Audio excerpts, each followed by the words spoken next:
कानपुर से विजय रथ यात्रा अखिलेश यादव लेकर निकल चुके हैं।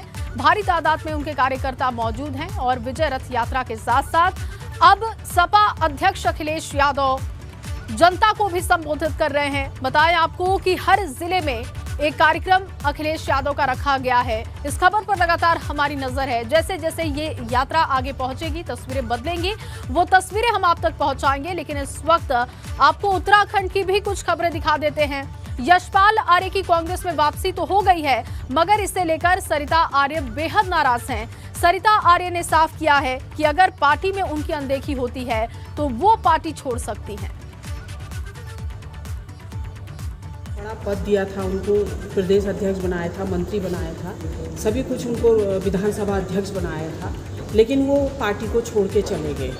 और आज इधर देख रहे हैं कि कांग्रेस की सरकार आ रही है तो इधर मलाई खाने आ गए। पहले वहाँ भाजपा में चले गए थे और आज भी मुझे शर्तें कुछ नहीं पता चल रही है कि वो किन शर्तों पे यहाँ पे आ रहे। अगर वो यहाँ पर से टिकट मांगेंगे तो मुझे भी सोचने के लिए मजबूर करेंगे कि हम पार्टी में क्या स्टैंड लेते हैं। और हमें, क्योंकि 5 साल देखिए हमने अपना पैसा फूंक कर हमने पार्टी को समय भी दिया है, डंडा झंडा हमने सब बोका है। नैनीताल से टिकट अगर मुझे नहीं दिया जाएगा तो मुझे सोचने के लिए मजबूर और पार्टी छोड़ने के लिए मजबूर भी कर दी। कांग्रेस को मजबूत करने के लिए आज यहाँ पे और आज सदस्यता अभियान चल रहा है। मैं पार्टी के साथ लगी हुई हूँ, मैं अभी भी पार्टी के कार्यक्रमों में आ रही हूँ। मैं डुलमुल राजनीति बिल्कुल नहीं करती हूँ। आपने देखा होगा, आप पत्रकार लोगों को भी पता होगा कि मैं कभी भी डुलमुल राजनीति नहीं करती। लेकिन हमें मजबूर किया जाएगा कि हम लोग मजबूर होंगे, क्योंकि अभी तक यशपाल आर्य ने 5 साल वहाँ मलाई खाई है और अब यहाँ मलाई खाने आ गए। यशपाल आर्य के कांग्रेस में शामिल होने से सरिता आर्य की नाराजगी की बात कही जा रही है और इस पर नेता प्रतिपक्ष प्रीतम सिंह ने कहा कि ये फैसला केंद्रीय नेतृत्व का है और इसीलिए इसे सबको मानना चाहिए। राष्ट्रीय नेतृत्व का निर्णय है। राहुल गांधी जी ने निर्णय लिया है, सोनिया गांधी जी ने निर्णय लिया है और मैं समझता हूँ उनका निर्णय सबको स्वीकार्य है।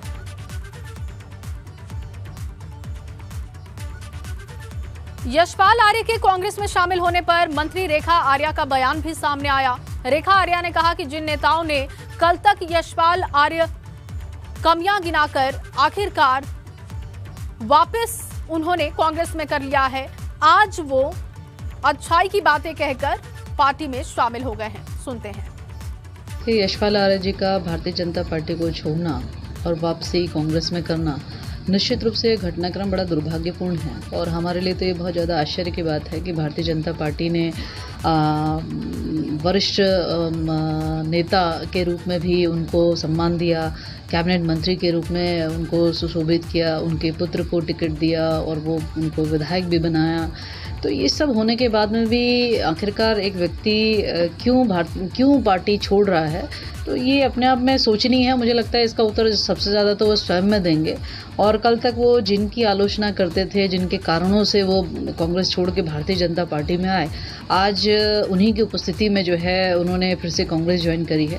तो मुझे लगता है कहीं ना कहीं जो है दिग्भ्रमिता है, बुद्धिभ्रमिता है और मुझे लगता है कि शायद उनको इस पर पुनः विचार करना चाहिए। और रही बात भारतीय जनता पार्टी को कितना नुकसान होगा, तो मुझे नहीं लगता कि भारतीय जनता पार्टी को किसी प्रकार का कोई नुकसान है। आज भी मैक्सिमम विधायक जो है भारतीय जनता पार्टी के पास में हैं। जितने भी हमारे एससी विधायक हैं वो भारतीय जनता पार्टी के अंग भी हैं, भारतीय जनता पार्टी के लिए काम भी कर रहे हैं, भारतीय जनता पार्टी में उनकी आस्था भी है। तो ऐसा कोई चिंता करने वाली बात नहीं है और सरकार ने इतने बेहतर काम किए। 2022 में पुनः प्रचंड बहुमत के साथ में भारतीय जनता पार्टी की सरकार पुनः लौटेगी।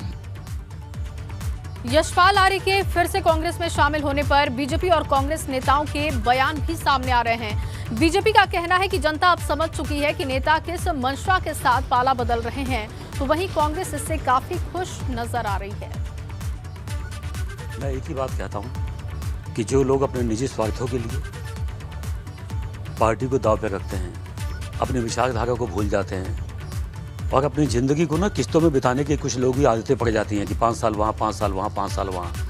जनता ऐसे लोगों को ढंग से जानती है और वो ज़माना चला गया और उस ज़माने से दुनिया बहुत आगे निकल गई। जनता हाईटेक हो गई है। ये जनता जानती है कि राम जन्मभूमि का मसला किसने सफल किया, जम्मू कश्मीर को किसने आज़ादी दिलाई, देश के अंदर अलगाववादी ताकतों से, चाइना से लड़ने के लिए देश आज कैसे सक्षम हो रहा है। तो हिंदुस्तान कहीं ना कहीं आम जनता एकजुट है, और आम जनता जो लोग अपने निजी स्वार्थों के लिए, अपने निजी लोभ लालच के लिए, अपने आप को पदों के लालसा में आगे बढ़ने के लिए जो लोग दल बदल करते हैं, ऐसे लोगों की जनता कभी माफ़ नहीं करेगी। यशपाल आर्या जी मूल रूप से जो है वो कांग्रेस के व्यक्ति रहे हैं। 2017 में वो हमसे अलग हो गए थे, और जिस राजनीतिक दल में वो गए थे वहाँ पर ना तो कार्य करने की जो है स्वतंत्रता है, और जो बंदिशें वहाँ पर रहती है, आंतरिक लोकतंत्र वहाँ पर नहीं है, आदमी अपनी बात नहीं कह सकता है। इन तमाम चीज़ों से जो है आर्य जी अपने आप को वहाँ पर असहज महसूस कर रहे थे, और उन्होंने सोनिया जी, राहुल जी और प्रियंका गांधी जी के नेतृत्व में फिर से आस्था व्यक्त करते हुए कांग्रेस में वापस आए हैं, और हम उनका स्वागत भी करते हैं, अभिनंदन भी करते हैं। और साथ ही साथ निश्चित रूप से राज्य के अंदर 2022 की चुनौती हमारे सामने है, उसमें यशपाल आर्य जी अपना महत्वपूर्ण योगदान देने का काम करेंगे, और 2022 में कांग्रेस की सरकार बनाने में मैं समझता हूं कि बहुत महत्वपूर्ण भूमिका अदा करेंगे। और चलिए इस बीच आपको देहरादून से बड़ी खबर बताएं। कैबिनेट मंत्री हरक सिंह रावत का एक बार फिर से चुनाव न लड़ने पर बयान सामने आया है। 2022 में चुनाव नहीं लड़ूंगा विधानसभा का हरक सिंह रावत ने ये बयान दिया है। इससे पहले भी वो ये बयान दे चुके हैं और अपने बयान को उन्होंने दोहराया है। इससे पहले भी हरक सिंह रावत ने चुनाव न लड़ने का ऐलान कर दिया है। उनका बयान सुनते हैं। वो तो मैं 2007 से लेकर 12 तक मैंने काफ़ी मेहनत की थी, और 12 में डोयला से चुनाव लड़ना भी चाहता था। उसमें पार्टी ने मुझे रुद्रप्रयाग दे दिया, सहसपुर है, धर्मपुर है, बहुत सारे नौकचताल मैंने उसको टूरिज्म मिनिस्टर रूप में डेवलप किया।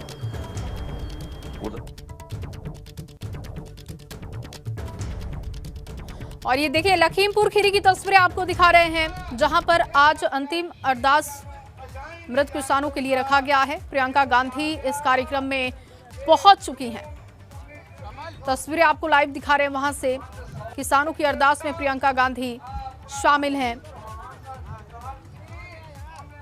और लखीमपुर खीरी में प्रियंका गांधी ने अंतिम अरदास की है, किसानों को श्रद्धांजलि अपनी अर्पित की है। मृतक किसानों की अंतिम अरदास में शामिल हुई प्रियंका गांधी, और दावा इस बात का है कि सिर्फ उत्तर प्रदेश के नहीं बल्कि पंजाब, हरियाणा, उत्तराखंड से भी किसान यहां पर पहुंचे हैं।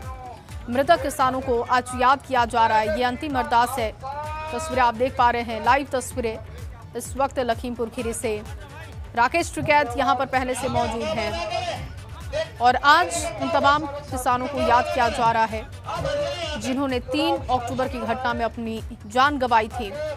उन किसानों के लिए अंतिम अरदास का कार्यक्रम रखा गया है। प्रियंका गांधी इस कार्यक्रम में शामिल हुई, और प्रियंका गांधी ने यहां पर पहुंचकर किसानों को श्रद्धांजलि अर्पित की, उन किसानों को याद किया जिन्होंने 3 अक्टूबर को अपनी जान गंवाई। लगातार प्रियंका गांधी मृतक किसानों के परिजनों के कांटेक्ट में हैं, उनसे बात कर रही हैं और उन्हें भरोसा दे रही हैं कि न्याय दिलाने के बाद ही वो दम लेंगे। तो लखीमपुर दौरे पर प्रियंका गांधी हैं, ये सीधी तस्वीरें आप देख पा रहे हैं। तो कुनिया में कार्यक्रम रखा गया है। नरसंहार में शहीद हुए किसानों को याद करने के लिए अंतिम अरदास का कार्यक्रम किसानों की तरफ से रखा गया है, जहां पर मृतक किसानों के परिजन मौजूद हैं। प्रियंका गांधी पहुंची हैं, और इसके साथ ही जानकारी इस बात की भी है कि जयंत चौधरी भी इस कार्यक्रम में शामिल होंगे। राकेश टिकैत जो कि मौजूद हैं सुबह से यहाँ पर, और आपको बताएं कि कलश यात्रा भी संयुक्त किसान मोर्चा की तरफ से निकालने का ऐलान किया गया है। एक सुर में हर किसी का यही कहना है कि जब तक न्याय नहीं मिलता तब तक ये लड़ाई चलती रहेगी। प्रियंका गांधी किसानों के साथ खड़ी हैं। एक्सक्लूसिव तस्वीरें एबीपी गंगा के जरिए आप देख पा रहे हैं। ये देखिए प्रियंका गांधी जो कि मौजूद हैं किसानों के बीच में। अंतिम अरदास करते हुए उन्होंने किसानों को याद किया है, और अब प्रियंका गांधी मीडिया से भी बात करेंगे। सुनते हैं, इंतजार करते हैं प्रियंका गांधी यहाँ से क्या कहती हैं। इससे पहले मौन धारण उन्होंने किया था। अजय मिश्रा बर्खास्त किए जाएं, ये उनकी मांग है। मौन धारण करके उन्होंने अपना विरोध जाहिर किया। अपील की कि अजय मिश्रा टेनी को बर्खास्त किया जाए। हालांकि आशीष मिश्रा 3 दिनों की रिमांड पर हैं और प्रियंका गांधी इस बीच लखीमपुर खीरी में मौजूद हैं, जहां पर अंतिम अरदास के जरिए उन्होंने किसानों को नमन किया। 3 अक्टूबर को जिन किसानों ने अपनी जान गंवाई, उन किसानों के लिए ये अंतिम अरदास रखी गई है, जहां पर न सिर्फ उत्तर प्रदेश बल्कि उत्तराखंड, पंजाब, हरियाणा के किसान भी मौजूद हैं। राकेश टिकैत पहुंचे हुए हैं वहां पर। प्रियंका गांधी इस वक्त किसानों के बीच में मौजूद हैं और अंतिम अरदास करते हुए उन्होंने किसानों को अपनी श्रद्धांजलि अर्पित की है। एक बार फिर से वही बात कि जब तक न्याय नहीं मिलती तब तक ये लड़ाई चलती रहेगी। मृतक किसानों के परिजनों के साथ वो खड़ी हैं।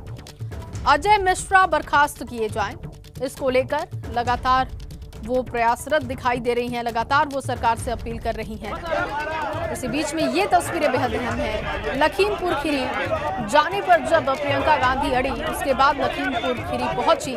मृतक किसानों के परिजनों से उन्होंने मुलाकात की और उन्हें भरोसा दिया कि जब भी जरूरत होगी वो लखीमपुर खीरी आएंगे। और इसी कड़ी में ये जो तस्वीरें हैं बेहद अहम है। अंतिम अरदास का आज कार्यक्रम मृतक किसानों के लिए रखा गया, जहां पर प्रियंका गांधी पहुंची हैं। बहुत ही सहज सरल अंदाज में प्रियंका गांधी दिखाई दी और वहां की तस्वीरें लगातार हम आपको दिखा रहे हैं। मृतक किसानों को श्रद्धांजलि प्रियंका गांधी ने देते हुए उन्हें नमन किया और जब तक न्याय नहीं मिलता तब तक ये लड़ाई चलती रहेगी। प्रियंका गांधी ने साफ कर दिया है कि वो न्याय की इस लड़ाई को आगे बढ़ाएंगी। मृतक किसानों के परिजनों के वो साथ खड़ी हैं। हर संभव मदद का भरोसा मृतक किसानों के परिजनों को प्रियंका गांधी दे रही हैं और आज वो खुद लखीमपुर खीरी में मौजूद हैं।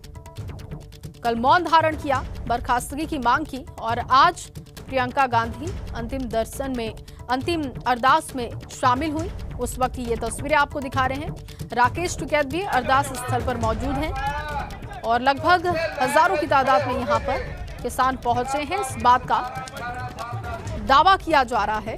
उसी तरीके के इंतजाम भी दिखाई दे रहे हैं। लगातार हम आपको वहां की तस्वीरें दिखा रहे हैं। प्रियंका गांधी जिन्होंने अंतिम अरदास करते हुए मृतक किसानों को याद किया और इस बीच प्रियंका गांधी ने एक बार फिर से भरोसा दिया है कि वो न्याय की लड़ाई को आगे बढ़ाती रहेंगी। किसानों के बीच में ही मौजूद हैं और लगातार प्रियंका गांधी किसानों के संपर्क में है, उनकी बातें सुन रही हैं, उनकी बातों को आगे बढ़ा रही हैं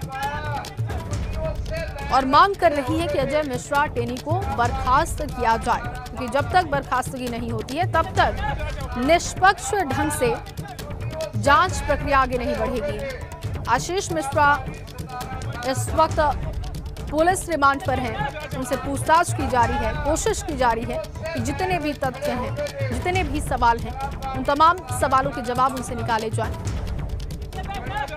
और इसी कड़ी में अंतिम अरदास का कार्यक्रम लखीमपुर खीरी के तिकोनिया में रखा गया है। इस कार्यक्रम में प्रियंका गांधी मौजूद हैं, जिनकी तस्वीरें लगातार आप देख पा रहे हैं। अंतिम अरदास करते हुए प्रियंका गांधी ने मृत किसानों को याद किया, उन्हें नमन किया और उन्हें न्याय दिलाकर रहेंगी, ये भरोसा लगातार वो दे रही है। देखना होगा ये लड़ाई कहां तक पहुंचती है, लेकिन जिस तरीके से लगातार प्रियंका गांधी अड़ी हुई हैं,